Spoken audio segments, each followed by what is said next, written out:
பாத யாத்திரையில் நடந்து வந்து களைப்படைந்த ஔவையார் ஒரு நாவல் மரத்தடியில் அமர்ந்தார்.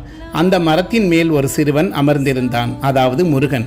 ஔவையார் அந்த சிறுவனிடம், தம்பி, எனக்கு பசிக்கிறது, நாவல் பழம் ஏதாவது பறித்து தருவாயா என்று கேட்டார். அந்த சிறுவன், பாட்டி, உங்களுக்கு சுட்ட பழம் வேண்டுமா சுடாத பழம் வேண்டுமா என்று கேட்டான். திகைப்படைந்த ஔவையார், பழத்தில் என்ன சுட்ட பழம் சுடாத பழம் என்றான். சிறுவன் நாவல் பழங்களை உலுக்கி கீழே போட்டான். ஔவையார் அந்த பழங்களை எடுத்தபோது அதிலிருந்து மணலை போக்க தன் கைகளால் ஊதினார்.